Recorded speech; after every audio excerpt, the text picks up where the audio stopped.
We play for our schools, teammates, fans, families, and alums. Lowney walks in, fires, he scores! We play for our jerseys. We play for our league. In and across the line, kicks it to his forehand, swings it back over, scores! We play with passion and pride. 65 minutes, we stay together. We are yesterday's heroes. We are today's champions. We are tomorrow's legends. WCHA champions! We are the WCHA. Tradition starts here. Coming up on Inside the WCHA, we've got plenty of highlights from all the quarterfinal action headed your way. And the matchups for the semifinal round are set, so we'll get the coaches' thoughts going into the second weekend of playoff hockey.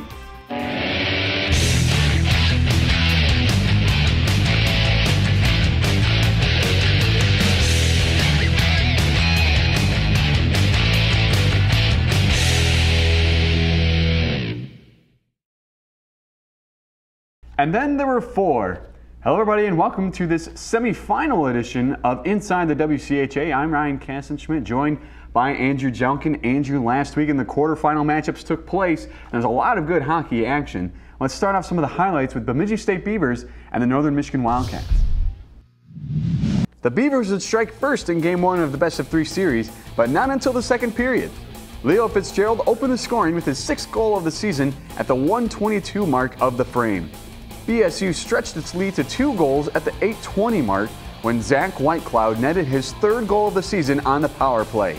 BSU's goal-scoring leader Kyle Bauman capped the scoring with his 13th of the year at the 12:36 mark, ending a very solid period for the Beavers. Junior goaltender Michael Bitzer stopped all 30 Wildcat shots in earning the 3-0 victory. On Saturday night, Northern Michigan scored its first goal of the weekend at the 17:25 mark of the first period to take a 1-0 lead. Gerard Hansen kept things going for the Wildcats on the power play in the second period. But less than a minute later, Bemidji would answer right back on a shorthanded tally from Nate Arntz. Later on in the second, the Wildcats cashed in on the power play again, this one coming from Dominic Shine. That would be the eventual game winner, as the Wildcats would take the 4-2 win and force Game 3. Sunday evening, the Beavers got rolling early and often, jumping out to a 2-0 lead on goals from Miles Fitzgerald and Brendan Harms, just 34 seconds apart. The Wildcats got a goal back late in the second period, again on the power play. Brock Mashmeyer knocked in the rebound after the initial shot from Dominic Shine. Northern Michigan pounded Michael Bitzer with shots in the third looking for that equalizer, but couldn't capitalize. The Beavers put in an empty netter with 18 seconds to go and moved on to the second semifinal round. Michigan Tech got out to a quick 2-0 lead on Friday night after Alex Smith and Reed Sturos netted goals 80 seconds apart. Lake Superior State cut into the lead on a goal by Mitch Holtz at the 7:28 mark of the first. Alex Gillies gave the Huskies their 2-goal cushion back with his 5th goal of the year, and just over a minute later, Mitch Reinke ripped a one-timer on the power play to push the lead to 3 goals. At the end of the first period alone, the score was 5-2 Huskies. Jake Jackson added to the Tech lead in the second period, and LSSU cut into the deficit with 2 goals in the third, but it wouldn't be enough as Tech held on for the 6-4 victory. On Saturday night, the Huskies got out to an early start for the second straight night. Reed Sturos got things going for the home team only 3 minutes and 30 seconds into the game. Joel Esperance found the back of the net before the period ended for his 9th of the year. Michael Neville scored the only goal of the second period with a short-handed tally. The third period was all Huskies as MTU put in 5 goals, 2 of them on the power play, and came away with the 8-0 shutout and a berth in the semifinals. On to Mankato for the matchup between the 3-seed Mavericks and the 6-seed Nanooks. The Mavericks followed this weekend's theme of scoring early as senior defenseman Sean Flanagan fired a shot from the blue line that beat Davis Jones at the 2:06 mark. Minnesota State capitalized on a power play chance at 12:47 when freshman winger Parker Toomey gathered his own rebound and beat Jones through the 5-hole. Toomey wasn't done after that, as he upped the lead to 3-0 in the second when he split two defenders and unleashed a wrister from the slot. That 3-0 lead would hold up as the Mavericks take Game 1 of the series. Minnesota State got the action started again Saturday as senior center Jordan Nelson fired a one-timer into the back of the net at the 9:51 mark of the first. The Mavericks extended their lead in the second period when junior winger Zed Knutson scored MSU's first power play goal of the series on a shot from the left circle. Alaska managed to get one back early in the third period courtesy of freshman forward Ross Height. But the Mavericks would answer late after Nelson won a faceoff and Max Cota put a quick shot over Davis's glove. MSU would add an empty netter and take the series with a 4-1 win. In our last quarterfinal matchup, the 4-seed Falcons hosted the 5-seed Ferris State Bulldogs. Matt Polkamp got the Falcons going with his 9th goal of the season 6 minutes and 46 seconds into the first period. Just over 2 minutes later, sophomore Stephen Bayless made it 2-0 on a rebound in front of Bulldog goaltender Justin Kappelmaster. The 2-goal lead didn't last for long as Jared Van Warmer scored just 17 seconds into a 5-minute major penalty. It was all Falcons after that as BGSU provided 4 second-period goals and came out on top 6-1. The Falcons also got on the scoring early trend as Joe McCune put a rebound home under 4 minutes into the first period. Neither team would score for the remainder of the first, but the Falcons would add to their lead early in the second thanks to Pierre-Luc Mercier's power play goal. Ferris State answered back in the middle of the period and then tied things up and took the lead halfway through the third period. Trevor Rechtenwald was the one who gave the Bulldogs their first lead of the weekend, but BGSU refused to back down, putting in 2 goals 30 seconds apart at the end of the third. After providing an empty netter, the Falcons take the last spot in the semifinals with a 5-3 final over Ferris State. After all is said and done, this is where we wind up.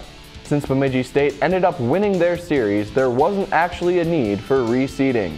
All 4 teams keep their seeds from the quarterfinal round. Since Bemidji is still the top seed, they will host Bowling Green. Michigan Tech remains the 2 seed and will host Minnesota State. Both matchups feature best-of-3 series in the semifinal round, as opposed to the old way of things when the semifinal round was only 1 game in a neutral site. With the quarterfinal round wrapped up, we now know which teams will be playing and where. And so let's hear from the coaches on their thoughts for the semifinal round weekend. Well, again, it doesn't matter about the games you play with Bowling Green. Bowling Green is a very difficult opponent. They were the preseason pick to win the WCHA. They're the most experienced team in our league. They've got 4 balanced lines. They got good goaltending. Nell's playing very well in the nets. We got 2 of the top defensemen in the WCHA, and Walker and Friedman. So they just have a lot of different dimensions, and their power play is clicking right now. So and they play a heavy game. They play a real heavy game. They're physical, and they protect the puck well down low. So it's obviously always challenging when you play Bowling Green, especially in a 2 out of 3. And this weekend it gets obviously tougher. We play a Minnesota State team that we've seen a lot the last couple of years. We've seen them in the playoffs a couple of years ago at the Final 5.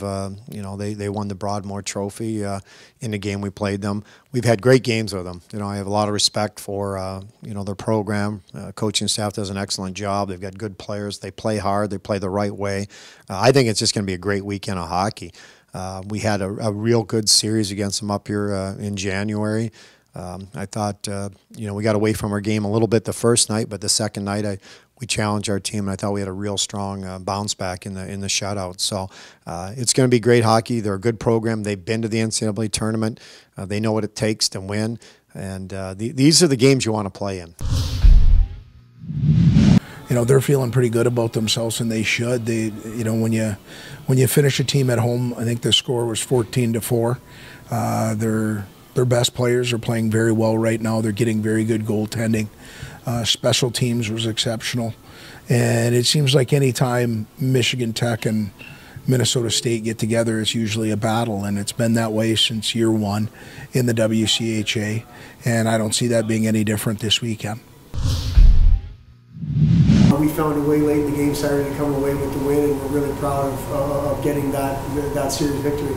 As far as how we match up with Bemidji, we played them probably close to 10 times over the last 18 months, including a playoff series here last year, 4 times this year. They're a very difficult opponent, defend and goaltend at a really high level. We're going to have to take care of the puck and spend more time in the O-zone than we have up to this point against them this year. And ultimately, I think it's going to come down to goaltending and special teams, and we've got to find ourselves on the good side of both those areas. All right, Andrew, we've got 4 teams left, and they are the top 4 teams in the WCHA regular season standings. But last weekend, Northern Michigan proved that it's anything but easy to get past this point. So what are your thoughts on this weekend's games? I guess what really stuck out for me from last weekend was how many goals Tech put up. They were able to provide a lot of offense, so MSU is going to have their hands full trying to keep the Huskies off the board. Again, you know, last weekend really showed how even the league is, with Bemidji State struggling with Northern Michigan. But I think it'll be a really fun weekend of hockey all around the board this weekend again, Ryan. It's already been a very exciting WCHA playoffs already, so we are looking forward very much to this weekend's semifinal matchups. So we want to thank you for joining us for today's edition of Inside the WCHA. I look forward to meeting back with you next week to cover the championship game. For Ryan Kassenschmidt, Andrew Judkin, thank you very much, and have a great rest of your day.